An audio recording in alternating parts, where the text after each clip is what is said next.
everybody. Martin Bryan here with a friend of mine named Eli. He's homeless, and I'm gonna introduce you to him in a second. We're starting our interview series for socialimperatives.com. We're gonna try to get 3 or 4 out a week, but we're gonna have a lot of them, and you're gonna meet a lot of good people. These are good people. My friend Eli, I've known him for a couple of years now, almost 2 years. He's a good guy, lost like the rest of us, trying to figure it out. And so look, check out these interviews. They're really good people, and I think you'll like some of them even. Come on, you guys, come and meet Eli. Martin Bryan here with socialimperatives.com. Man, it's a sweltering hot day in Austin, Texas, and I'm doing interviews with some homeless people. It's so weird saying that because, like, I'm homeless. It's like I went to Mars or something and met a homeless Martian. but we're going to be talking to homeless people. We're going to start putting more and more interviews up. We're really racking up the gears now. Those of you who have seen our webpage know that we're getting a lot of good content together for you guys. So come on, this is my friend Eli. Eli, how are you today, man? All right. Besides the weather, it's all right. Yes, he's pretty bad. Too hot. Yeah, too hot. Man, what are you doing? It's this hot. What do you say again? What are you doing? It's this hot. Man, I mean, really can't really do nothing when you're out here. Yeah. You drink a lot of water. Yeah, that's it, really. Drink a lot of water, drink a lot of soda. Try to stay, you know what I'm saying, from the sun. Yeah. Shade. I mean, it really does weigh on you, doesn't it? Takes your energy and stuff. Yeah. So, like that, I've known you almost like, what, 2 years now? Yeah, 2 years. Been hanging out and stuff. But we never really talked about my homelessness or your homelessness. How long have you been homeless? So almost 2 years. Almost 3 years? 2 years. 2 years? 2 years, yeah. It's about almost the whole time I've known you. Yeah, it's usually how it is. You from here in Austin? Yeah. How old are you? 30. 30? Oh, you're just a pup. You probably got 8 more years of homelessness in you. 8 more years and shit. I don't know about that. I hope none of us are in the next 8 years. But, so, you're from here in Austin. Yeah. And you've been homeless almost 2 years.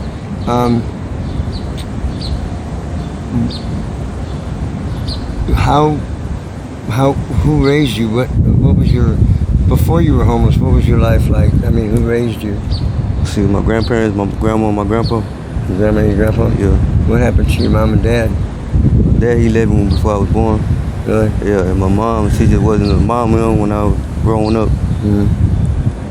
Was your dad, like, did he have issues? Was he a good man, but, you know? I just never knew him like that. Just never knew him? Abandoned, you know what I'm saying? Wow, really? And what's your mom's name? First name, you don't have First to. name, Amanda. Amanda? Yeah. So your mom, Amanda, had trouble raising you, and she let her parents? Yeah, she was a little bit of a wild side, you know, at that time. Yeah. She was doing drugs and stuff? Yeah. Mm-hmm. Did you get your drug habit from your mom? She didn't really do, like, she just drunk a lot, you know? Yeah. But she really didn't do no drug, like hardcore drug, you know? Yeah. You think, how was your child? So your maternal, which means your mom's side, your mom's mom and dad raised you, and obviously they did as the best job they could. Yeah. What was that like? It was good, you know. I remember you telling me you were real close good to your grandfather. Yeah, it was real good. And you miss him a lot. And your grandma's getting old. Yeah. So, what was the main thing, do you think? You don't have to be positive, but what do you think was the main thing that caused you to be homeless? My drugs, you know what I'm saying, drug habit, you know, not just, can I say, like, just not obeying their rules, you know, going by my rules, yeah. you know. just I was a wild smoking. child too. I feel it. Yeah. I feel you. You know, guys like us, the city, the streets get into us, and everything our parents tells us makes no sense. You know, Yeah. so we do what we want to do, and we end up paying the consequences for it. So you didn't want to follow rules, and you ended up eventually being asked to leave. Nah, I just let myself You because just left yourself. if I couldn't get, you know, I get high. I had to get high just to cope. You know what I'm saying? Like from just stress. You know. Yeah, it is a stress reliever.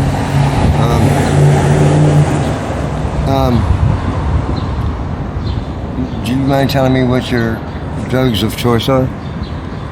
So I drink, Drink? I smoke, it's like cigarettes, ice, yeah. I seem to be pretty popular among us. Isn't it? There's a lot of Yeah, people that use it, yeah. yeah, all around here. It's a perfect drug for relieving pain and stress, isn't it? Forgetting and stuff. So I used to smoke a little bit tune too. A little bit of weed. K2. you know, K2. Yeah. So basically K2, ice and weed. That's the reason why I got kicked out of my grandparents, you know. That's the reason why I chose to leave, you know, because they didn't want me smoking, you know. And you wouldn't stop. Yeah, Winston, so I came out here. If your grandmother came to you, or if you went over to visit, she said, "Are you ready to quit doing drugs and you could come home today?" Would you quit, knowing what you know about being homeless? Probably not, because I want to quit. I want to quit for myself, you know. I want to quit because I want to quit, not somebody else telling me. You know, Yeah. You don't want to be a trade-off. Yeah. You know what I mean, would it feel, if that happened, would you feel like you were being forced to quit, to choose to be Yeah, inside? like kind of like an ultimatum, you know. Yeah.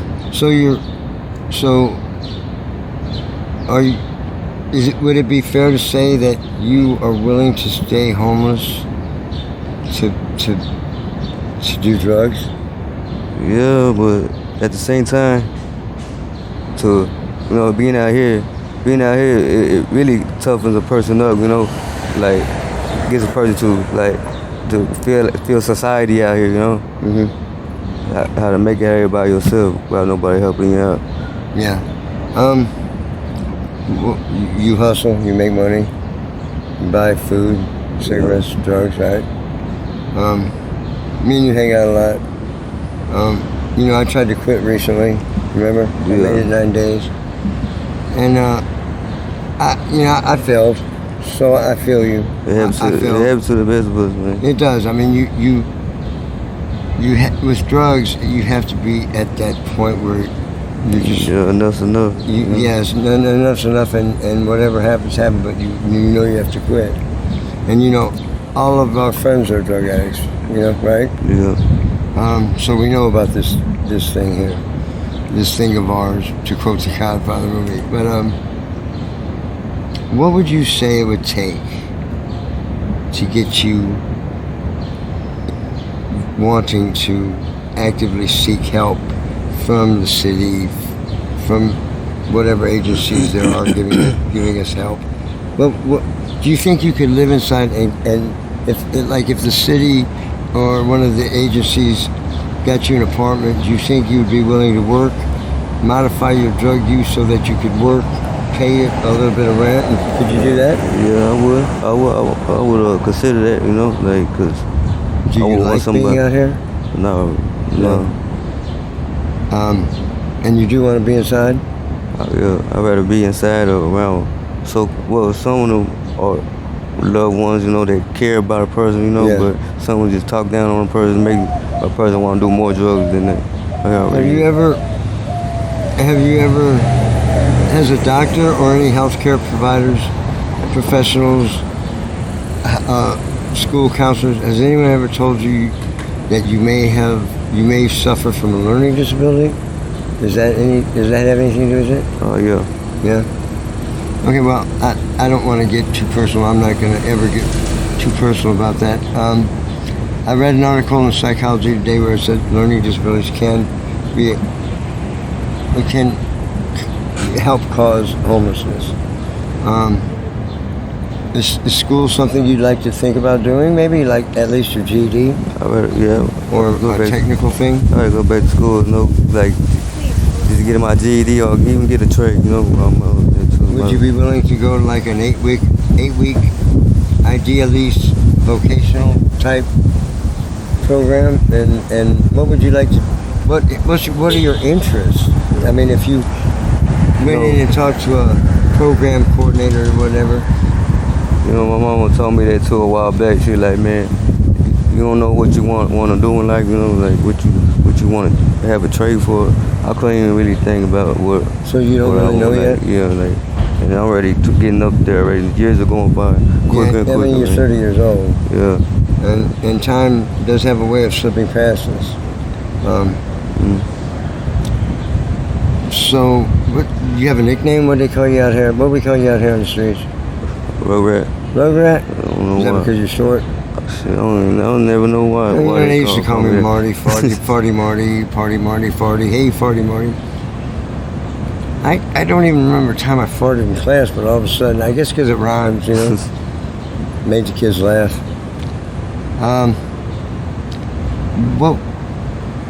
What would you like to do? What are your interests? Do you have any interests other than, this life? I mean, I think we all do. We just. I always thought about going into like welding. Welding. Yeah, something. So it'd be something vocational. Yeah. How far did you make it? How far did you make it in school? 9th grade. Yeah. You completed the 9th? No, I dropped out at 9th. You dropped out during the 9th grade school year? Yep. So you have a basic education. You can read, right? Oh, yeah, I can read. You can read, right? You can comprehend. I know we always have good conversations. Yeah. I'm sure all of our friends will. Not all of our friends. We got some weird friends, don't we? Yeah. Woo, y'all. Whoa. Too many weirdos around here. Austin is a weird city in more than just a handful. Especially when you come downtown, it's like the Twilight Zone. Yeah. It's like Twilight Zone. Do you like I put in my my bio on our website. I put in there that I was a wild child, and I was like you. I grew up running the streets. I was 11 years old. It got into me. Even today, there's a part of me that really likes the street life. I don't know if it's we lack adventure and we lack funds to do adventurous things. Like not everybody can just fly off to Paris. That was part of my problems, being in a relationship or a family, They always thought I just love the streets more than I love them, being around. Your family just assumes you like the drugs and alcohol more than you want a relationship and a family. Yeah. Is that true? Yeah, so yeah. Do you know at all why you came to that conclusion and acted on that? Or is it a mystery to you? I just started running the streets. My grandma, they ain't taught me, they ain't teach me how to, teach me to be in the streets. Yeah. They taught me better than that. How was your school? You started school in kindergarten, preschool, or kindergarten? Kindergarten. Try to talk up. Yeah. So how was your educational life until you quit from kindergarten to 9th? How was it? Man, it was all right. In all my classes, I was, good. Besides a little bit math, a little bit like algebra, son. Mm-hmm. That's the only thing I really had problems on, When did you start doing drugs? Shit, at an early age, man. About what age? About 12, 13, yeah. I started smoking weed when I was 11. Yeah. But it was Cheech and Chong's fault, man. That's the first thing I got on, too. It was weed, Cheech and Chong. Cousin got me on that weed. On the weed? It's like the greatest thing since Mom's apple pie, ain't it? And cinnamon toast. I mean, if you could bake it and eat it for breakfast, I would, But, so it was weed first? Yeah, weed. And then, of course, K2 didn't hit Austin until about 9 years ago. Weed, alcohol. Weed and alcohol? I started drinking like at 17. 17? And do you feel like the streets are, like, you know the saying, you could take the boy out of the city, but you can't take the city out of the boy? That's what happened with me and my homelessness.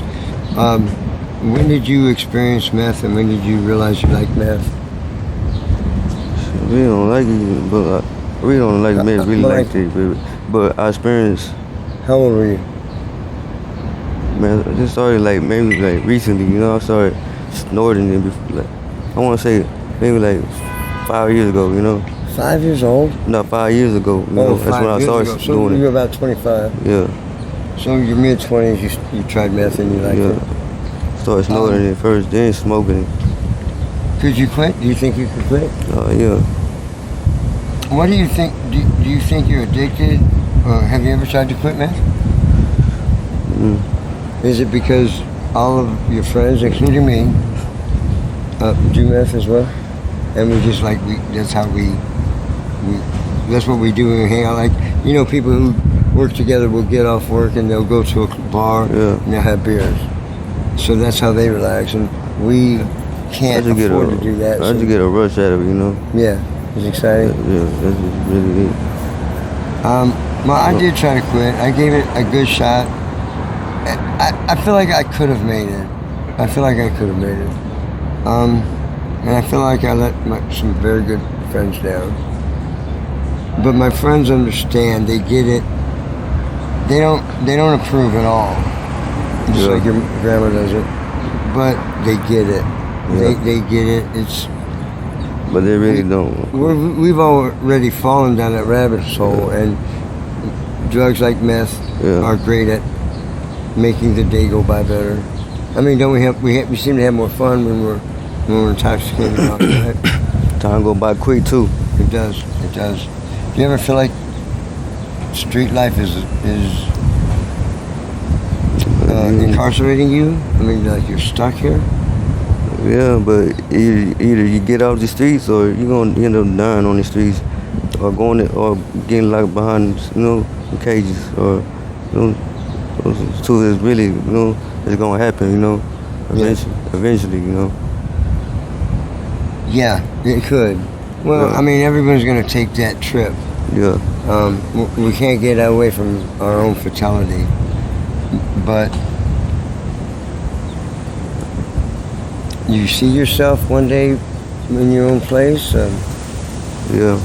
Hopefully, pretty soon. Hopefully, you know, I'm really trying to change my ways, you know, so I can try to get something beneficial towards being out here, you know, like beneficial towards being out here. So if I ever do go back to my grandma's, at least I got something done out here instead of bullshitting around.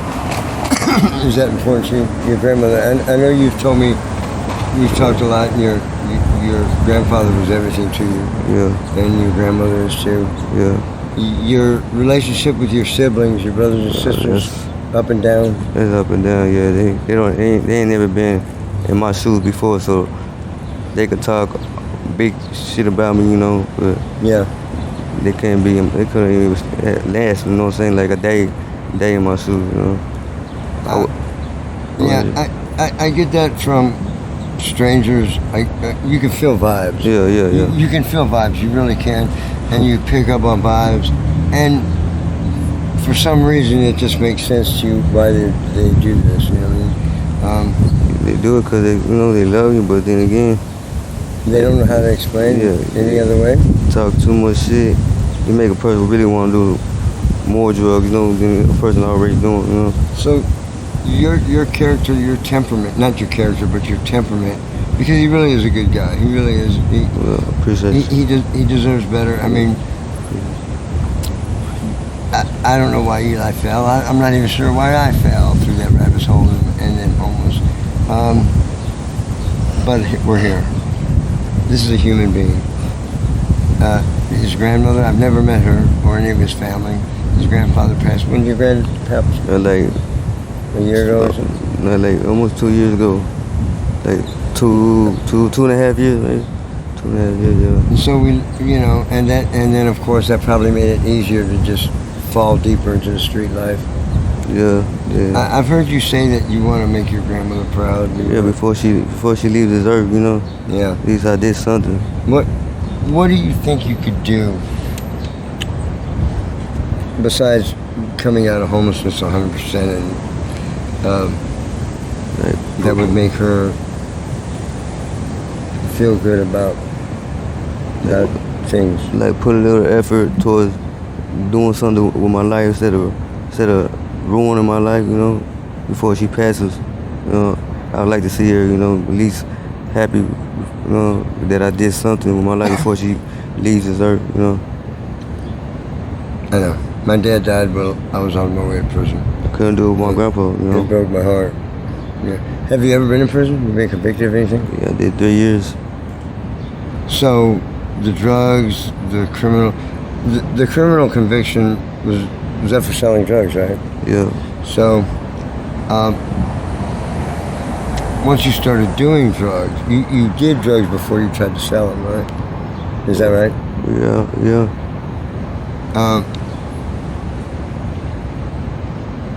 It's just, once you hit this low, I mean, it seems like everything is acceptable, or everything can be negotiable.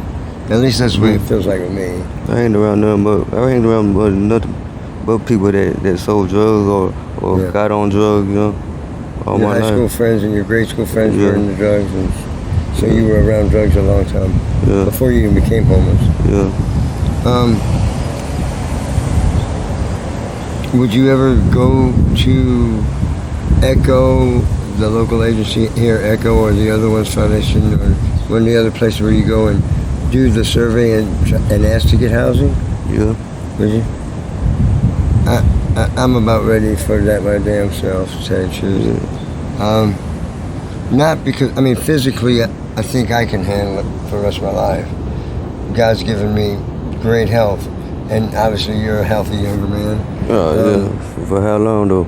Well, yeah. I mean, Being out here. how long do you think it will take you to satisfy your wild side and finally succumb to, I'm going to say normal, housed existence?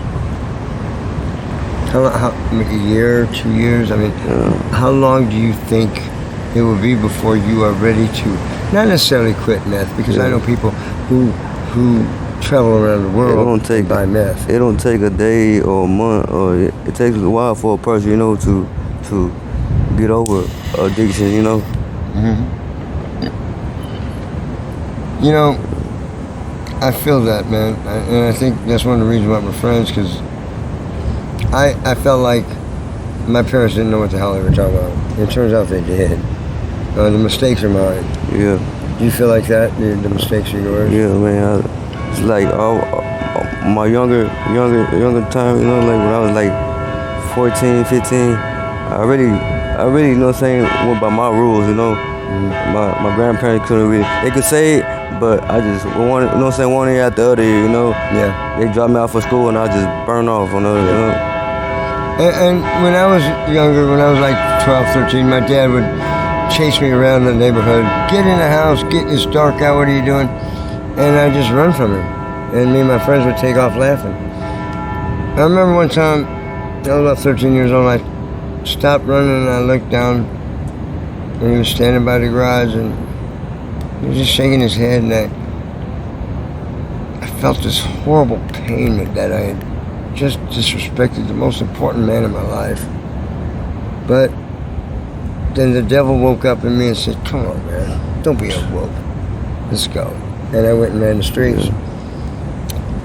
Having said that, just like your grandfather, my parents loved me and cared about me. Yeah.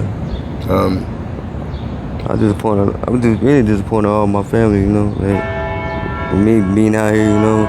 See, I got my younger sibling, they doing better than me. You know, they got a job, you know. They got a car, and I'm the oldest sibling. They didn't quit school. I'm the oldest sibling, you know. I should be doing better than them, like, you know, and showing them how to do this and not to do that, and like, you know. But it's the other way around. That's kind of messed up, you know, fucked up on my. Eli, someday, man, we're gonna have apartments, and we're gonna be sitting outside in front of our apartments, probably on the east side. Send all the poor folk over the east side, don't they? Here in Austin. Yeah. Moving on up for the Jeffersons was the east side, wasn't it? We're moving on up. Yeah. Well, the east side in Austin is not a move up. So, Eli, man, hey, thank you for talking with us, and I'd like to talk with you again as we go through this journey. Obviously, we hang out a lot together. Yeah, hopefully next time, it'll be something, something good to talk about, that I made something happen. Well, we did. We talked about a good grandparent, a good man and woman who did, I mean, the good things in your life. Obviously, you're not a violent guy. I mean, you can defend yourself, but you're not a violent guy. You don't go around looking to fight like some of the people we know. Yeah, I really don't like the whole group thing either, man. Yeah. Everybody. And, like, I don't want to say names because... Yeah. But, some of our friends, the minute they get a taste of meth, they're ready to fight. Can't control themselves. And they can't control their $5, you know what I'm saying? Discount, sticky hands, sticky fingers. That's it. Five-finger discount. Yeah. I helped develop that, by the way, in Gary, Indiana. I was paid by the mob. No, I'm just kidding. That is bullshit. Don't believe that. So thanks, man. And really, it's an honor hanging out with you, knowing you, man. This is a good guy, and the mistakes we've made to get here. You might think out there watching, you might think that, well, the guy just said he doesn't want to do anything but get high, so let him. But maybe there's other issues that we can't talk about, or that not everyone can talk about what's in their heart. It's just too hard. And I won't pry. I don't want to be a journalist. That's not why we're doing this. Me and Herman are doing this to show you the human side of people. And this is a human being. Just like the Charles Cade Cox, the first interview I did. This is a human being. He comes from a good home. He's doing it his way. It's the wrong way. We all know that, right? Yeah. But I'll bet you he comes out of it a better man. I'll bet you do. I'll bet you do. Yeah, well, don't kill you, make you stronger. I know that. Exactly. So, man, thanks, bro. Appreciate that. Yeah, anytime. And, I'm not with ESPN. I feel like it right now. So if you were a basketball star and you just won, you say you were playing with Golden State, what would you want to, I called you over, hey, Eli, come here, man, you hit the game-winning three-pointer, you're champion, world champion, NBA, blah, blah. What do I look ESPN-ish? Oh, yeah, you just need a little tuxedo, Aren't you? With a little ribbon. I'm the only one who's allowed to be funny on the show, bro. Sorry. Ask her. No, listen, guys, you're going to meet a lot of people like me and like Eli. Think about what he says, think about what I say, think about what's on our website. Yeah, we're broken.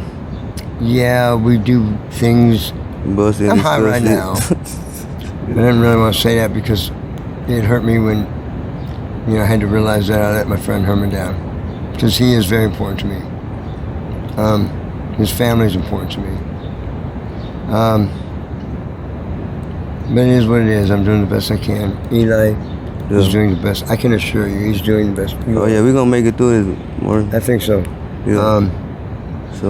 There's other factors. I mean, housing cost. The cost of housing in the city is outrageously expensive. So that's a big factor, too. And one day he'll be a welder.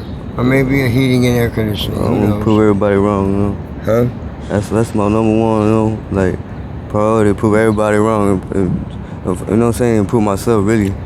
Is it more important, let me just briefly before we have to go, is it more important to prove them wrong or to prove or to show rather that you climbed out of this hole and you're doing the best you can now, you're in an apartment or a motel room, whatever they give you, and I could conquer, like the drugs, get over the drugs. And you have a child? Yeah, my daughter, yeah. And you do love her and care about her? Oh yeah, I'm a deadbeat dad right now, like I ain't doing nothing really with my life, so I feel like I shouldn't even be here in her life, because I'm not stable right now. That's really hard to admit, and I appreciate you saying that. That's really hard to admit. It's hard to look in a mirror, isn't it? Yeah. And you know, sometimes the meth just makes us feel better, and you know, it is what it is, and it's not something any parent would choose for their kids, but we are doing the best we can, and Herman and I are trying to help, and so we're introducing you to people. This is a good person. This is a good person. Man. You are too, man. Yeah. Oh hell, I know it. Tell me that one more time. I said you are too. All right, man. Hey, listen. Thanks, bro. Yeah, you good? Anytime, Martin. All right, Anytime. and we'll have you back. Maybe do a round table with you and some other people and just talk about how things are going. Let everyone know what's up. He's a human being. His name is Eli. We call him Rugrat out here on the street because he looks like a Rugrat. Or either that, or maybe he's got a lot. How many brothers and sisters you got? I got 11 siblings. See, that's... I'd be a Rugrat with 11 fucking sisters and brothers. That's a lot of kids, huh? Yeah, right. I mean, too much. Yeah. Hell, Well, Eli, that's it. guys, join us for